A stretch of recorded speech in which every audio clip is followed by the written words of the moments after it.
Hello दोस्तों, good morning, नमस्कार। आप सभी का स्वागत है आप सभी के अपने यूट्यूब चैनल परीक्षा की शिक्षा में। आई होप कि आप सभी अच्छे ही होंगे और अपनी जो तैयारी है वो भी जो अच्छे तरीके से चल रही थी। जो बच्चे क्लास में फर्स्ट टाइम है, पहली बार नए हैं, उनको बता दिया हमारे चैनल पे आपकी बीएड प्रेस स्पेशल 2024 की जो आपकी तैयारी है साथ ही रेगुलर बेसिस पे और जो है कंप्लीट करवाई जाए। तो जिसे भी तैयारी पूरी करनी है चैनल को सब्सक्राइब करके हमारे साथ जुड़ जाएंगे। उसके बगल में जो बेल आइकन देगा है उसको ऑन कर लेंगे। क्लास का समय देखिए, जीके जीएस की जो क्लास है सुबह 10 बजे, रीजनिंग की जो क्लास है दोपहर के 1 बजे, कला वर्ग की जो क्लास है शाम को 4 बजे और हिंदी की जो क्लास है आपको शाम को 7 बजे हमारे चैनल पर देखने को मिलती है। तो क्लासेस का शेड्यूल आपको याद करके रखना है, इसी टाइम पर क्लासेस से जुड़ना, अपनी तैयारी को जो है पूरा और कंप्लीट करना। बाकी अगर आपका और कोई डाउट है और कोई क्वेश्चन और कोई कोई है तो आप हमें आके इंस्टाग्राम पर पूछ सकते हैं। परीक्षा की शिक्षा हमका इंस्टाग्राम का पेज का लिंक नीचे डिस्क्रिप्शन में मिल जाएगा। पीडीएफ और नोट्स का हमारे टेलीग्राम का जो चैनल है परीक्षा की शिक्षा, यहाँ पे आप लोग इसको ज्वाइन कर लीजिए। यहाँ पे क्या है, डेली बेसिस पर जो क्लास का अपडेट है वो दिया जाता है। जब आपका एग्जाम का अपडेट होगा वो भी आपको यहाँ पे दिया जाएगा। तो आप लोग यहाँ से जुड़े हैं तो आपका कोई भी अपडेट जो है क्लास के रिगार्डिंग मिस नहीं होने वाला है। और बिहार वालों का कल एग्जाम है, तो जिसको भी इंपॉर्टेंट क्वेश्चन चाहिए तो देखिए मैंने 8 जून को जो है आपको क्या बोलते हैं प्रीवियस ईयर्स की मैराथन क्लास करवाई कितनी, ठीक है। प्रीवियस ईयर्स के जो क्वेश्चन थे उसकी मैराथन करवाई क्लास मैंने करवाई थी 8 जून को। तो जिसको भी चाहिए तो वो जाके क्लास अटेंड करेंगे। वहाँ पे क्या है, वहाँ पे आपके जो प्रीवियस ईयर्स के जितने क्वेश्चन थे सब मैंने आपके वहाँ पे कंप्लीट करवाए हैं, ठीक है। तो वो क्लासेस जो आपके लिए इंपॉर्टेंट है तो उसको जाके आप लोग अटेंड कर लीजिएगा, ठीक है। क्लियर है। और जिसका भी कल एग्जाम है उन सभी को जो है ऑल द बेस्ट मेरी तरफ से। तो चलिए क्लास स्टार्ट करेंगे। स्टार्ट करने से पहले जिसने अभी तक क्लास को लाइक नहीं किया क्लास को लाइक कर देंगे, क्लास को अपने दोस्तों के साथ जो है शेयर कर देंगे और जिसने अभी तक चैनल को सब्सक्राइब नहीं किया चैनल को सब्सक्राइब भी कर देंगे, ठीक है। चलिए देखिए कितने तारीख की देखनी है क्लास। 8 जून की क्लास मैंने मैराथन करवाई है, ठीक है। तो 8 जून की क्लास जाके आप लोग अटेंड कीजिएगा। चलिए पहला क्वेश्चन देखते हैं आपका क्या देगा। भारत का बिस्मार्क निम्न में से किसे कहा जाता है, बताइए। भारत का बिस्मार्क निम्न में से किसे कहा जाता है। जवाहरलाल नेहरू को, सरदार वल्लभ भाई पटेल को, महात्मा गांधी को या रविंद्रनाथ टैगोर को। आपके ऑप्शंस दिए गए हैं, इसका उत्तर दीजिए।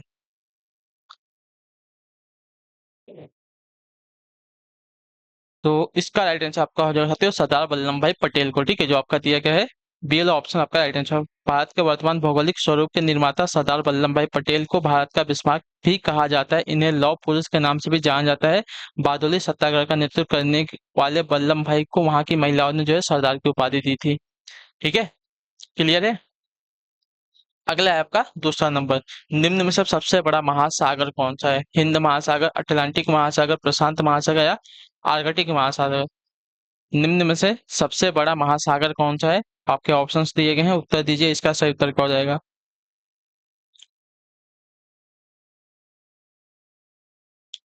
तो आपका प्रशांत महासागर जो आपका सी वाला विकल्प दिए का आपका सही उत्तर होगा, ठीक है। क्लियर है। प्रशांत महासागर अमेरिका और एशिया को जो है पृथक करता है, ठीक है।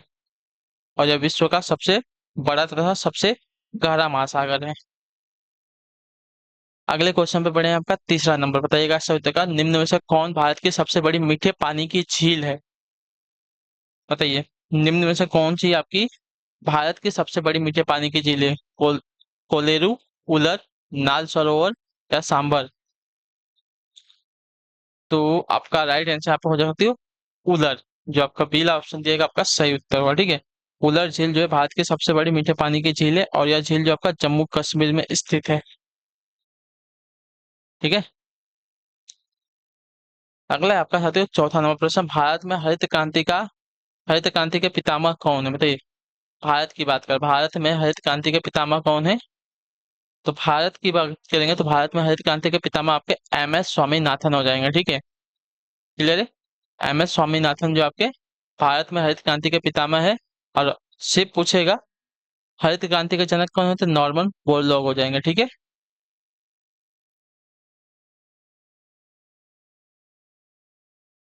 अगले क्वेश्चन पे बढ़े हैं, आपको पांचवा नंबर बताने की कोशिश करेंगे। संयुक्त का राष्ट्रीय खेल दिवस किस दिन को मनाया जाता है। राष्ट्रीय खेल दिवस जो है किस दिन मनाया जाता है। तो राष्ट्रीय खेल दिवस आपका मनाया जाता है आपका 29 अगस्त को, ठीक है। जो आपका ए ऑप्शन दिएगा आपका राइट आंसर हो जाएगा। भारत में हर साल 29 अगस्त को जो है राष्ट्रीय खेल दिवस के रूप में मनाया जाता है। यह दिन जो है भारतीय हॉकी के दिग्गज खिलाड़ी मेजर ध्यानचंद की जयंती के उपलक्ष्य में जो है मनाया जाता है, ठीक है।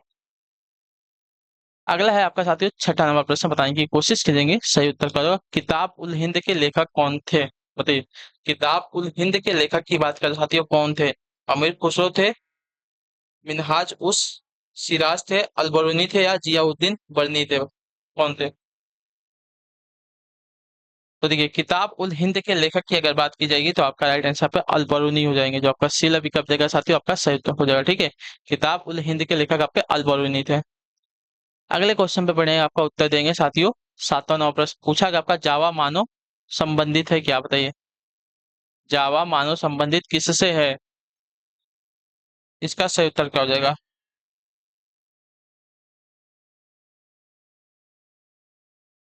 तो जावा मानव जो संबंधित है आपका मंगो लायट प्रजाति से, जो आपका दिया गया यहाँ पे बी वाला विकल्प आपका सही उत्तर होगा। ठीक है, क्लियर है। जावा मानव मंगो लायट प्रजाति से संबंधित है। यह जावा द्वीप इंडोनेशिया पर खोजा गया एक प्रारंभिक मानव जीवाश्म है। जावा मानव या पिथिक्रांथोपस इरेक्टस वानर मानव था। ठीक है, जो आपका दिया गया बी विकल्प आपका सही उत्तर होगा। अगले क्वेश्चन पे पढ़े आपका 8वां नंबर क्या देगा, अनेकतावाद किस धर्म से संबंधित है? अनेकतावाद जो है किस धर्म से संबंधित है? जैन धर्म से, बौद्ध धर्म से, ब्राह्मण या मुस्लिम धर्म से? इसका सही उत्तर क्या हो जाएगा? अनेकतावाद की बात करें तो देखिए, अनेकतावाद आपका जो संबंधित है साथियों, जैन धर्म से संबंधित है।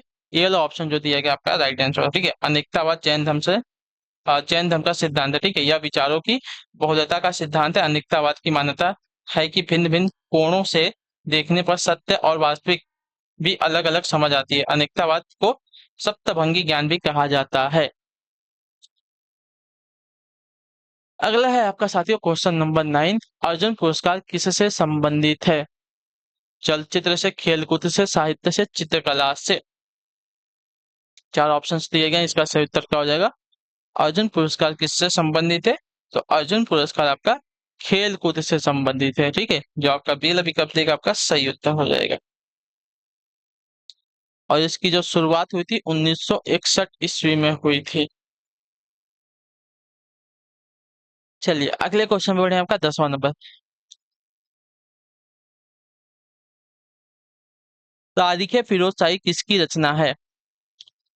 तारीख ए फिरोज शाही किसकी रचना है? तो तारीख ए फिरोज शाही की रचना की अगर बात की जाएगी तो आपका जियाउद्दीन बर्नी की रचना है। ठीक है, जो आपका ए वाला ऑप्शन दिएगा आपका सही उत्तर हो जाएगा। तारीख फिरोज शाही की रचना आपका जियाउद्दीन बरनी ने की थी।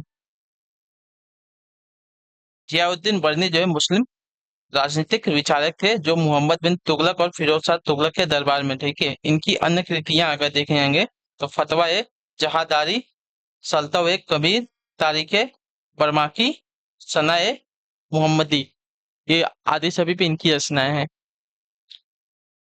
अगला है आपके साथ ही 11, लोधी वंश का अंतिम शासक कौन था, बताइए।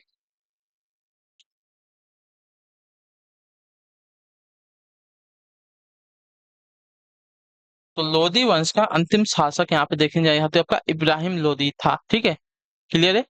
जो आपका सी वाला विकल्प देगा आपका सही उत्तर हो जाएगा। आया ना? ये क्वेश्चन शायद आपका इसमें यूपी पीरियड में पूछा गया था, लोधी वंश का अंतिम शासक कौन था?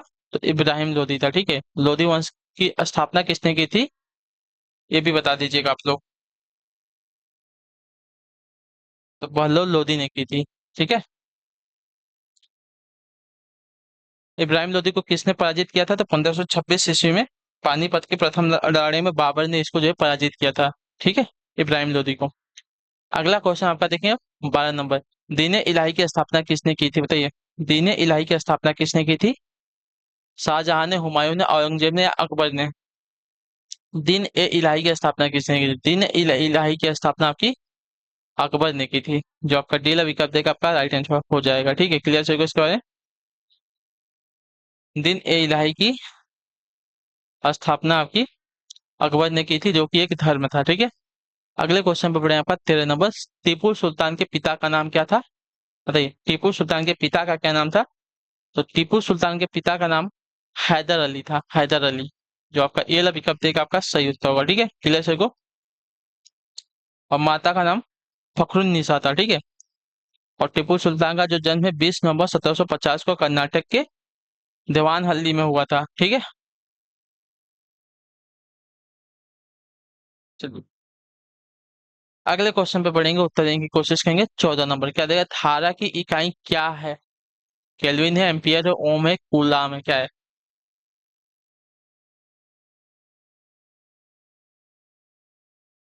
तो देखिए, धारा की इकाई एम्पियर होती है, यानी कि विद्युत धारा की इकाई इकाई जो आपकी एम्पियर होती है, जो आपका बेल अभी कब देगा, आपका सही उत्तर होगा। ठीक है, क्लियर है। चलिए, अगले क्वेश्चन पे पढ़ेंगे। 15 नंबर प्रश्न बताएंगे की कोशिश करेंगे। राइट आंसर, कंप्यूटर की मेमोरी मापी जाती है किसमें, बताइए? एमबी में, एचबी में, सीबी में या डीबी में? तो कंप्यूटर की मेमोरी मापी जाती है आपकी एमबी में, एमबी मेगाबिट सेकंड में, मेगाबाइट सेकंड में। ठीक है,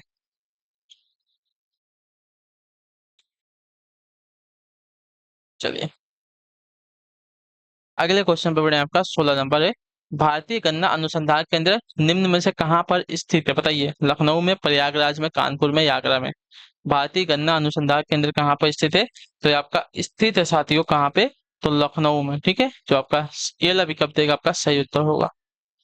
अगले क्वेश्चन पे पढ़े। आपका 17 नंबर है, बताने की कोशिश करेंगे। राइट आंसर को, निम्न में से किसे जो है साहित्य हेतु प्रतिष्ठित नोबेल पुरस्कार 2022 दिया गया, बताइए? निम्न में से किसे जो है साहित्य हेतु प्रतिष्ठित नोबेल पुरस्कार 2022 दिया गया था? तो आपका राइट आंसर यहाँ पे हो जाएगा साथियों, एनी एनॉक्स को। ठीक है, जो आपका पीला विकल्प देगा आपका राइट आंसर हो जाएगा। इनको जो है ये क्या है, तो फ्रांस की लेखिका है। ठीक है, याद रखिएगा। अगले क्वेश्चन पे पढ़ेंगे। आपका 18 नंबर बताएंगे राइट आंसर होगा, भारत में कच्चे तेल उत्पादन का सबसे बड़ा स्थान कौन सा, बताइए? कच्चे तेल उत्पादन का सबसे बड़ा स्थान पूछा है भारत में। तो भारत में कच्चे तेल उत्पादन का सबसे बड़ा स्थान आपका यहाँ पे मुंबई हाई हो जाएगा। ठीक है, जो आपका डील ऑप्शन देगा आपका सही उत्तर होगा। चलिए, अगला है आपका 19 नंबर प्रश्न, बताने की कोशिश करेंगे। सतो निम्न में से किसे जो है वर्ष 2022 का प्रतिष्ठित मेजर ध्यानचंद खेल रत्न पुरस्कार से सम्मानित किया गया था? तो आपका राइट आंसर यहाँ पे हो जाएगा साथियों, अंचत शरत कमल को। ठीक है,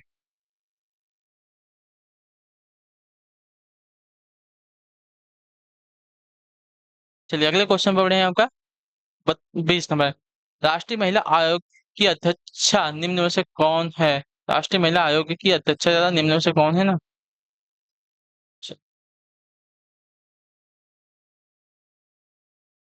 यहाँ पे रेखा शर्मा दिया गया है, जो आपका दिया गया यहाँ पे सी विकल्प आपका राइट आंसर होगा। ठीक है, राष्ट्रीय महिला आयोग की अध्यक्षता जो है आपकी रेखा शर्मा है। ठीक है, क्लियर है। अगले क्वेश्चन पे पढ़े आपका 21 नंबर, थॉमस कप 2022 निम्न में से किस देश ने जीता था? तो ये आपका जीता था साथियों भारत ने। ठीक है, थॉमस कप 2022 जो है भारत ने जीता था। अगला है आपका साथियों 22 में, सितार का आविष्कार किसने किया था? तो सितार का आविष्कार किसने किया था, इसका सही उत्तर क्या हो जाएगा? तो सितार का आविष्कार यहाँ पे अमीर खुसरो ने किया था। क्लियर है। लतीफ खान जो है सारंगी से संबंधित, जाकिर हुसैन तबला वादक हैं और पंडित रविशंकर भी आपके जो है सितार वादक हैं। ठीक है, 23 नंबर है, निम्न में से कौन सी ठंडी जलधारा है, बताइए? ठंडी जलधारा यहाँ पे कौन सी है?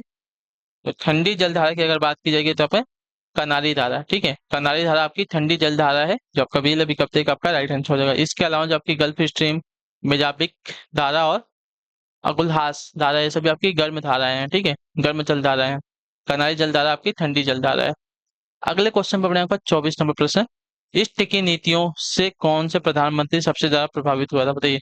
इष्ट की नीतियों से कौन सा प्रधानमंत्री जो है सबसे ज्यादा प्रभावित हुए थे? तो आपका राइट आंसर यहाँ पे हो जाएगा इंद्र कुमार गुजराल। ठीक है, जो आपका सी वाला विकल्प देगा आपका सही उत्तर हो जाएगा। इष्ट की नीतियों से प्रधानमंत्री इंद्र कुमार गुजराल सबसे अधिक जो है प्रभावित हुए थे, वह भारत के 12वें प्रधानमंत्री थे। उनका कार्यकाल जो आपका अप्रैल 1997 से मार्च 1998 तक रहा था। चलिए, 25 नंबर, ड्रिप सिंचाई किस राज्य में की जाती है? ड्रिप सिंचाई यानी कि बूंद बूंद सिंचाई। ठीक है, बूंद बूंद सिंचाई जो है किस राज्य में की जाती है? तो आपकी जो है राजस्थान में। राजस्थान में पानी की कमी है, इसके वजह से यहाँ पे बूंद बूंद सिंचाई की जाती है। ठीक है, याद रखिएगा। क्लियर है। चलिए, अगले क्वेश्चन पे बढ़े आपका 26 नंबर, भारत का सबसे बड़ा साक्षर प्रदेश कौन सा है? बताइए, भारत का सबसे बड़ा साक्षर प्रदेश कौन सा है, यानी कि पढ़ा लिखा प्रदेश कौन सा है? तो भारत में सबसे ज्यादा पढ़ा लिखा प्रदेश आपका यहाँ पे केरल है, जो आपका दिया गया है। ये वाला ऑप्शन आपका राइट आंसर हो जाएगा। ठीक है, क्लियर से को। चलिए अगले क्वेश्चन बढ़े हैं आपका 27 नंबर बताने की कोशिश करेंगे। सतह किसी मनुष्य के शरीर का तापमान कितना होता है फ़ारेनहाइट में? किसी मनुष्य के शरीर का तापमान जो है फ़ारेनहाइट में कितना होता है? तो देखिए फ़ारेनहाइट में अगर देखने जाएंगे तो आपका 98 डिग्री फ़ारेनहाइट होता है। ठीक है, 98.6 डिग्री फ़ारेनहाइट होता है। तो आपका 98 जो दिया गया यहाँ पे, ये वाला विकल्प आपका राइट आंसर हो जाएगा। ठीक है, क्लियर है। अगले क्वेश्चन में आपका 28 नंबर बताने की कोशिश करेंगे। राइट आंसर होगा एनसीईआरटी का पूरा नाम क्या होता है? एनसीईआरटी का पूरा नाम क्या है? तो देखिए एनसीईआरटी का पूरा नाम आपका होता है national council of educational research and training. ठीक है, जो ए वाला विकल्प देगा आपका राइट आंसर हो जाएगा। एनसीईआरटी का पूरा नाम होता है national council of educational research and training. ठीक है, क्लियर है। चलिए अगले क्वेश्चन पे बढ़ेंगे। आपका 29 नंबर है, बताने की कोशिश करेंगे। सतर गुलरुखी के नाम से कौन सा शासक कविता लिखता था? बताइए, गुलरुखी के नाम से कौन सा शासक जो है कविता लिखता था? तो आपका राइट आंसर यहाँ पे हो सकती हो सिकंदर लोदी। ठीक है, जो आपका सी विकल्प देगा आपका राइट आंसर। गुलरुखी उपनाम से सिकंदर लोदी फारसी भाषा में आपकी कविता लिखता था। ठीक है, अगले क्वेश्चन पे बढ़े आपका 30 नंबर है। खालसा पंथ की स्थापना किसने की थी साथियों? ठीक है, खालसा पंथ की स्थापना की अगर बात की जाएगी तो खालसा पंथ की स्थापना आपकी जो है गुरु गोविंद सिंह ने की थी। ठीक है, जो आपका दिया गया ये वाला विकल्प आपका राइट आंसर हो जाएगा। खालसा पंथ की स्थापना आपकी गुरु गोविंद सिंह ने आनंदपुर साहिब में की थी। गुरु गोविंद सिंह जो सिखों के कौन से? तो 10वें गुरु थे। ठीक है, क्लियर है। अगले क्वेश्चन बढ़े आपका है 31 नंबर बताने की कोशिश करेंगे। नई राष्ट्रीय शिक्षा नीति कब घोषित की गई? बताइए, नई राष्ट्रीय शिक्षा नीति कब घोषित की गई? तो नई राष्ट्रीय शिक्षा नीति आपकी घोषित की गई थी साथियों वर्ष 2020 में। ठीक है, क्लियर है। नई शिक्षा नीति आपकी जो है घोषित की गई थी वर्ष 2020 में। तो जो आपका दिया गया यहाँ पे ये वाला ऑप्शन आपका राइट आंसर हो जाएगा। अभी तक पूरी तरह से लागू नहीं हुआ है, जब लागू हो जाएगा तो फिर जो है प्रभावी होगा, ज्यादा प्रभावी होगा। ठीक है, अगले क्वेश्चन पे पढ़े आपका 32 नंबर 22-32 नंबर का मानव विकास सूचकांक कौन जारी करता है? अरे मानव विकास सूचकांक कौन जारी करता है? तो आपका यूएनडीपी। ठीक है, मानव विकास सूचकांक जो है संयुक्त राष्ट्र विकास कार्यक्रम यानी कि united nations development programme UNDP द्वारा जारी किया जाता है। ठीक है, अगले क्वेश्चन में आपका 33 नंबर बताने की कोशिश करेंगे। 33 प्रकार डब्ल्यूटीओ की स्थापना कब हुई थी? डब्ल्यूटीओ की स्थापना कब हुई थी? तो डब्ल्यूटीओ की स्थापना आपकी हुई थी वर्ल्ड ट्रेड ऑर्गेनाइजेशन यानी कि विश्व व्यापार संगठन की स्थापना आपकी 1995 में हुई थी। ठीक है, जो आपका दिया गया है डी ऑप्शन आपका राइट आंसर हो जाएगा। डब्ल्यूटीओ यानी कि वर्ल्ड ट्रेड ऑर्गेनाइजेशन विश्व व्यापार संगठन की स्थापना वर्ष 1995 में हुई और इसके सदस्य देशों की संख्या आपकी 164 है। और डब्ल्यूटीओ का जो मुख्यालय है स्विट्जरलैंड के जेनेवा में स्थित है। ठीक है, अगला है साथियों 34 नंबर 34 नंबर भारतीय संविधान में राज्य के नीति निर्देशक तत्वों की कल्पना जो है संकल्पना किस देश के संविधान पर आधारित है? बताइए, भारतीय संविधान के राज्य के नीति निर्देशक तत्वों की संकल्पना जो है किस देश के संविधान पर आधारित है? तो आपका राइट आंसर यहाँ पे हो जाएगा साथियों आयरलैंड के। जो आपका सी विकल्प देगा आपका राइट आंसर हो जाएगा। ठीक है, क्लियर सर इसके बाद भारतीय संविधान के भाग 4 में उल्लेखित जो है राज्य के नीति निर्देशक तत्व आयरलैंड के संविधान से लिए गए हैं। भारतीय संविधान में अनुच्छेद 36 से 51 तक जो है इनका वर्णन किया गया है। चलिए आखिरी क्वेश्चन बताने की कोशिश करेंगे 35 पैटर्न से। भारतीय संविधान की अस्पृश्यता उन्मूलन से संबंधित अनुच्छेद कौन सा? बताइए, अस्पृश्यता उन्मूलन से संबंधित अनुच्छेद कौन सा है भारतीय संविधान में? तो आपका राइट आंसर यहाँ पे हो जाएगा अनुच्छेद 17। जो आपका ए विकल्प देगा आपका राइट आंसर हो जाएगा। ठीक है, भारतीय संविधान का अनुच्छेद 17 जो अस्पृश्यता का अंत करता है। तो जो आपका ए विकल्प देगा आपका राइट आंसर हो जाएगा। ठीक, क्लियर है। चलिए तो इसी के साथ आपकी क्लास है आज की यहीं पे पूरी होती है। आई होप कि आपकी जो क्लास है साथियों अच्छी लगी है।